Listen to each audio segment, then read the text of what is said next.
Thompson was arrested for carrying a concealed firearm without a license on October 25th. Like all defendants, he is innocent until proven guilty in a court of law. But I can now confirm that the Glock Model 28 .38 caliber semi-automatic pistol that was found in the defendant's possession that night is a ballistics match to a .380 caliber fired cartridge casing found at the scene. Today, Chester County Court of Common Pleas Judge Mackenzie W. Smith issued an order increasing the defendant's bail to $1 million cash. So with that said, I want to make perfectly clear that I've chosen my words today purposefully. We have not filed additional charges against the defendant. We cannot say whether the fired .380 ammunition struck any of the victims. As law enforcement and as prosecutors, our duty is to protect the public and to responsibly pursue justice, even in the wake of an unthinkable tragedy. This bail increase today is a step forward in that process, but our investigation is fluid. It's continuing at this very moment with this incredible partnership that we have here. This is a complicated crime scene that has a number of different fired cartridge casings that we found during our almost day-long search of that crime scene. It has other ammunition that was unfired.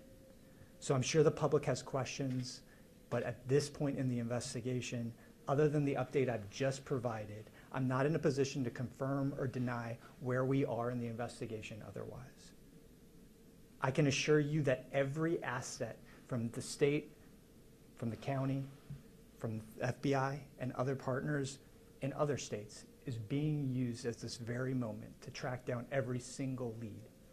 But in terms of sharing information about the investigation, we have to place the security and the integrity of the investigation first because we want to bring justice to the victims of this shooting.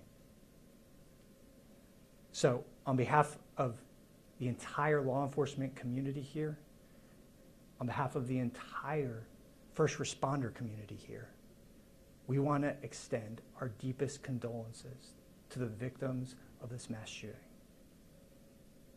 Also want the students, the faculty, the employees of Lincoln University to know that we feel for them, that we are doing everything humanly possible to restore just a sense of the security that was shattered on Saturday night for them. But this is also, one last time, a good reminder to let everyone know we need the public's help on this.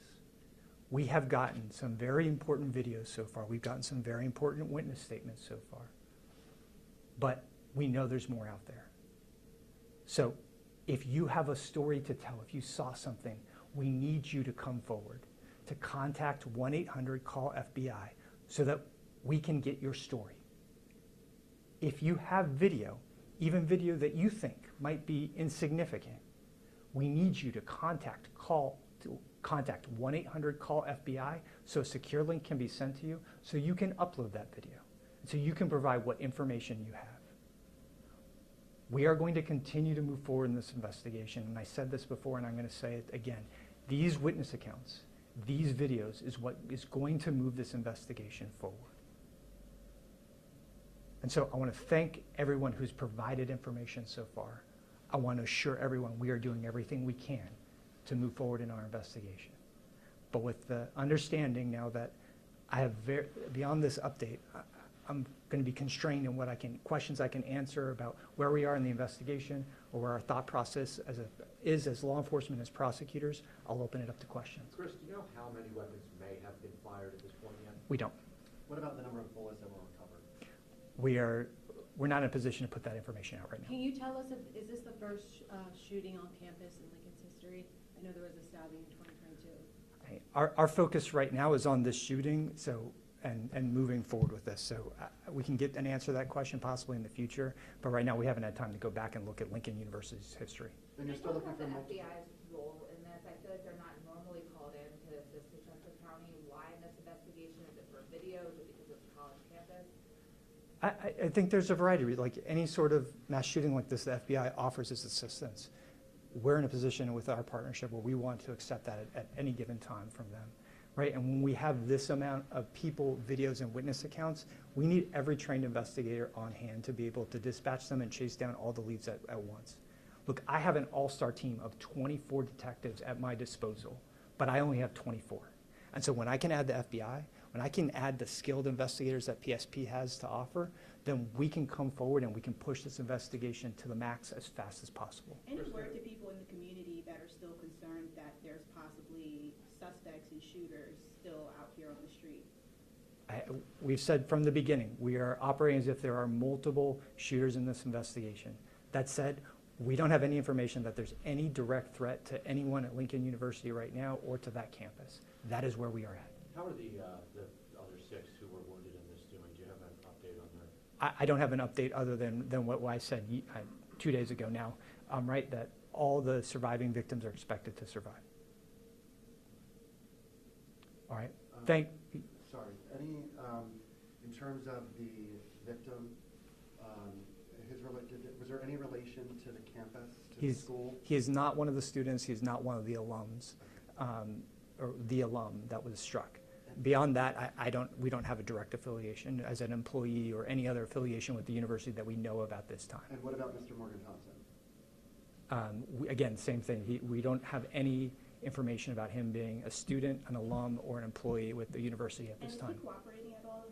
I'm not going to get into any of that. I'm not going to confirm or deny that, like I said, for the sake of the investigation. Any information about a connection between Morgan Thompson and the victim? I'm not going to get into and confirm or deny any connections, right? I don't want anybody to read into that. Like, we are protecting the integrity of the investigation right now as we chase down every lead possible. Can you share how many people were on the scene at homecoming for that celebration? Was it a couple thousand? I don't know, we're talking about in the thousands, but there's no count that we have offhand. Just to clarify, the magistrate did approve the bail modification request, or that's before? Chester County Court of Common Pleas, Judge, but that the bail request was approved today. Same charge, no changes. There's no changes to the charges. Any reward? If the other sellers are found? We're not currently offering a reward. I think that the public is just as invested as us in chasing down each individual person who's responsible for this. We're asking for that assistance right now. We've gotten a number of videos and tips. We've had a number of people interview with us. We need to have more of that, but no, there's no specific reward that we have out for right now. Thank you folks so much. Thank